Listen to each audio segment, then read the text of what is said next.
Magandang araw po sa lahat. Welcome to my YouTube channel, Dexter Works YouTube channel. Meron po tayong inaayos ngayon dito na Yamaha MIUI 125. Kasi pagdating niya dito ay hinila na itong kanyang motor. At ang sabi ng may-ari ay umaandar naman itong kanyang motor. Kapag pinaandar niya, umandar naman. Kaso pag piniga niya yung kanyang silindyador or accelerator, mamamatay yung kanyang makina, kaya hindi niya mapatakbo itong kanyang motor. Kaya hinila na lang niya itong kanyang motor dito papunta dito sa shop para ipaayos dito sa amin. Kaya tiningnan ko ito kanina, pinaandar namin itong kanyang motor, tapos umaandar naman siya. Kaso pag piniga mo ganyan, mamamatay yung kanyang motor.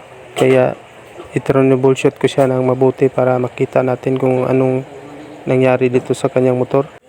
At tiningnan ko yung kanyang kuryente doon sa kanyang ignition coil. Okay pa naman yung kanyang kuryente, malakas pa naman doon sa kanyang ignition coil.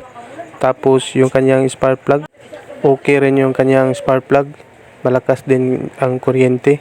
Tapos yung butas ng kanyang spark plug doon sa kanyang cylinder head, tinakpan ko siya ng aking daliri, tapos pinaandar ko itong kanyang motor.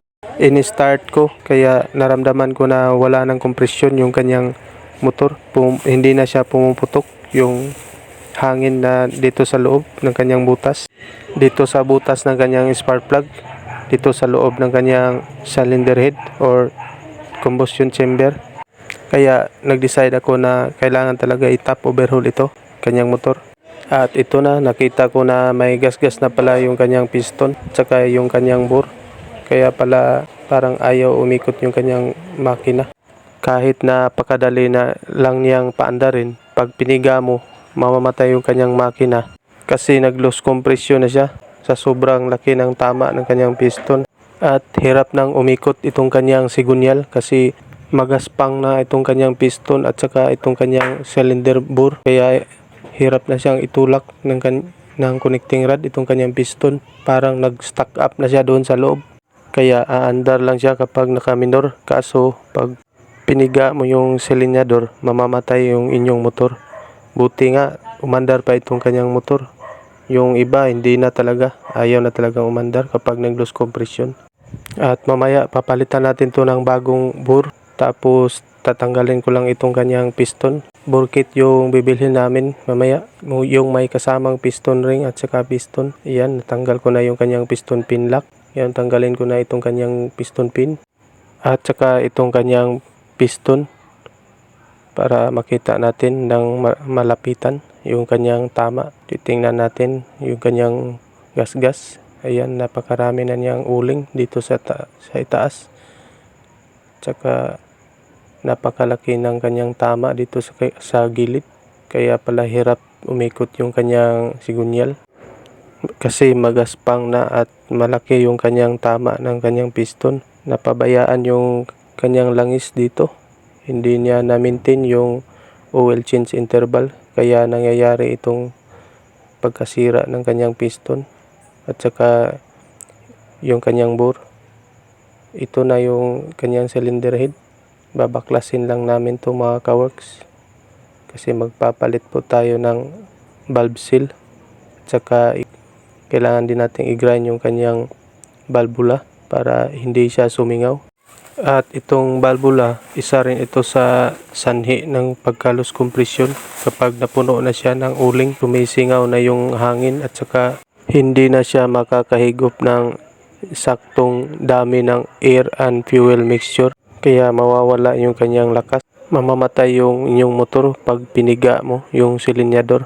At ito na yung bagong bore kit na binili ni Sir. Arc yung brand na binili ni Sir. Ngayon titingnan natin itong kanyang bagong binili na bore kit. Meron na itong kasamang gasket. Ayan, meron nakalagay na M3 pang MIUI 125. Ngayon buksan natin dito sa loob para makita natin yung laman ng box dito. Ayan, meron pa siyang foam. Tapos tingnan natin dito sa loob. Ito yung kanyang piston ring. Ayan, nakabalot pa siya na parang sashi.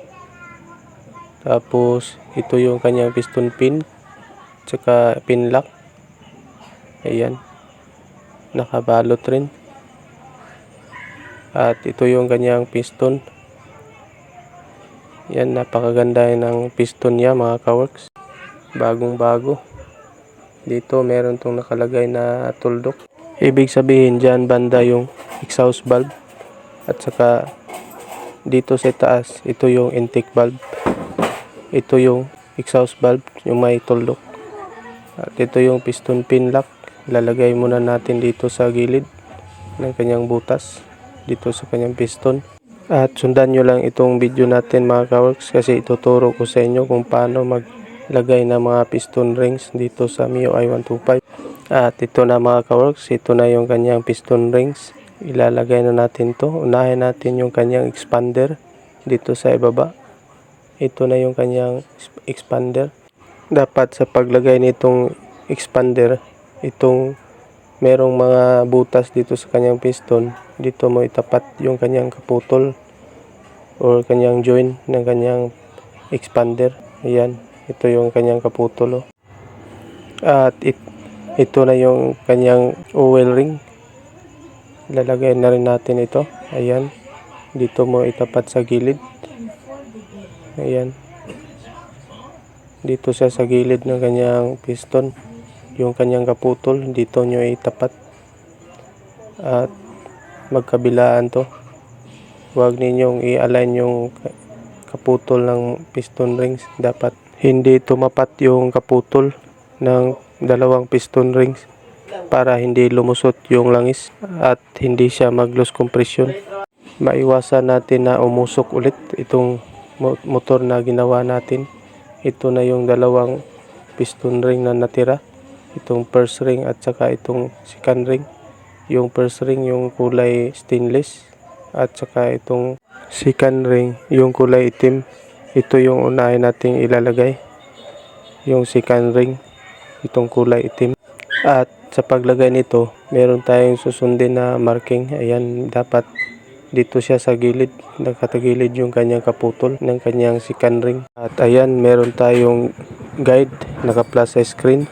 Sundan lang natin yan mga kawork para hindi tayo malito sa paglagay ng mga piston rings. Para ito sa mga beginners at sa mga gusto mag DIY. Pwede lang sa mga master na dyan, na mga mekaniko. Nailagay ko na yung kanyang second ring. At ilalagay ko na rin itong kanyang first ring dito sa itaas, dito sa kanyang piston. Malapit na tayong matapos dito sa paglagay ng piston rings mga kaworks.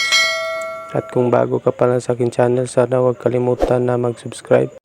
Ayan, tapos ko nang nailagay yung first ring at saka yung second ring. Ganito lang siya kadali mga kaworks sa pagkabit dito. At ito na yung kanyang piston pin. Lalagay na natin to dito sa kanyang piston. Tapos kakabit na natin itong kanyang piston doon sa kanyang connecting rod. At sa pagkabit nitong piston, dapat ganito siya. Nasa baba yung kanyang marking, yung may tuldok. At nakaharap yan sa ibaba, si exhaust valve yan. Yan banda yung exhaust valve. Yan ang tamang posisyon sa pagkabit nitong piston dito sa kanyang connecting rod. At huwag kalimutan itong ilagay, itong kanyang piston pin lock. At kapag naglalagay tayo ng piston pin lock, kailangan natin lagyan ng basahan itong kanyang butas dito sa kanyang makina para hindi tumalsik at mahulog yung piston pin lock doon sa butas, doon sa loob ng kanyang makina. At ito na yung bagong bore mga kaworks, na ARC yung brand. Napakaganda ng texture niya. Ayan, at saka napakakinis. At mura lang din ito, nasa around 1,000 plus yung presyo nito mga kaworks, kasama na yung kanyang piston rings, piston pin lock at saka yung bore gasket, cylinder head gasket. Kompleto na lahat ito mga kaworks, nasa 1,000 plus ang presyo po nito. Napakamura lang nito mga kaworks. At ngayon ikakabit ko na itong kanyang bore dito. Nalagyan ko na ito ng langis, itong kanyang piston at saka piston ring, para madali lang siyang maipasok dito sa kanyang bore, dito sa butas ng kanyang bore. At huwag kalimutan yung mga pin dowel, yung dalawang pin dowel na ilagay ko na rin dito sa ilalim.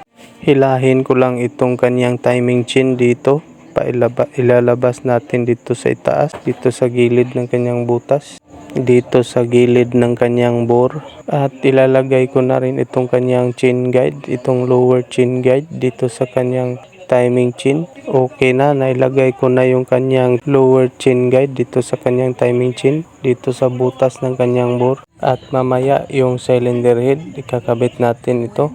Lalagyan lang muna natin ito ng valve seal. Dalawang valve seal po ito, pang MIUI, genuine yung binili ni sir. Importante itong valve seal para mahinto yung pag-usok ng kanyang motor. Kasi isa ito sa dahilan kung bakit nagbabawas ng langis itong kanyang motor. Kasi ganito yan, napupuno ng langis itong kanyang ibabaw ng kanyang cylinder head dito sa may camshaft. Kapag umaandar itong kanyang motor, tapos kapag bumubukas yung kanyang valvula, sumasama siya sa gasolina itong kanyang langis, kaya nasusunog siya ng spark plug at kaya unti-unting nauubos yung inyong langis. Kaya importante talaga na palitan ng bago itong valve seal para hindi na papasok sa kanyang combustion chamber ang kanyang langis at di na siya masusunog dito sa kanyang spark plug, di na siya masasama sa kanyang gasolina para hindi siya maubusan ng langis at hindi ito matuyuan itong inyong makina. At ngayon ilalagay ko lang tong kanyang cylinder head dito para maikabit na natin yung mga tornilyo at para mamaya subukan natin itong paandarin. Tingnan natin kung mamamatay pa ba siya kapag piniga natin yung silinyador. Kasi kanina pagdating niya dito nang pinaandar natin itong kanyang motor, nung piniga natin yung kanyang silinyador, mamamatay itong kanyang motor. Tapos hindi siya makapatakbo nitong kanyang motor kasi mamamatay kapag piniga niya. Ayan, naikabit ko na yung kanyang cylinder head at saka yung kanyang pin dowel, yung dalawang pin dowel sa ilalim, nailagay ko na rin. Ngayon lalagyan ko na to ng tornilyo. Unahin ko lang tong kanyang bracket, yung nagsisilbing washer dito sa kanyang mga nut, dito sa kanyang cylinder head. At saka meron itong dalawang Allen bolt na mahaba dito sa gilid. At nailagay ko na rin yung kanyang tensioner dito at mahigpit na rin itong apat na nut, kaya itong dalawang Allen at itong tornilyo dito sa kanyang cam gear mahigpit na rin, at saka dito sa kanyang apat na nut mahigpit na ito. Lagyan ko lang muna to ng takip. Ayan, nalagyan ko na to ng takip at saka nailagay ko na rin yung kanyang throttle body dito at mahigpit na rin yung kanyang mga tornilyo. Tsaka itong mga socket dito sa kanyang mga sensor, nailagay ko na rin. Ayan, ready na to para paandarin natin ito mamaya. Ikakabit ko lang muna tong kanyang compartment dito. Ayan, naikabit ko na yung kanyang compartment. Tapos ngayon, susubukan natin tong paandarin. Ayan, pinapaandar na ng may-ari. Subukan nga natin, sir. Okay na, umanda na yung motor ni sir. Road test natin ito ngayon para masubukan natin kung hindi na ba siya mamamatay sa daan. At ito na yung kasagutan sa mga nag-comment at nagtanong nung last video na i-upload ko kung ano daw ang problema ng motor nila, kung bakit ayaw umandar kahit na may kuryente yung kanyang ignition coil. Ang problema po ng inyong motor ay nag-loss compression, kaya po ayaw umandar ang inyong motor. Ayos na po itong motor ni sir, hindi na mamamatay, hindi katulad kanina. Kunting piga lang, patay na kaagad yung kanyang makina.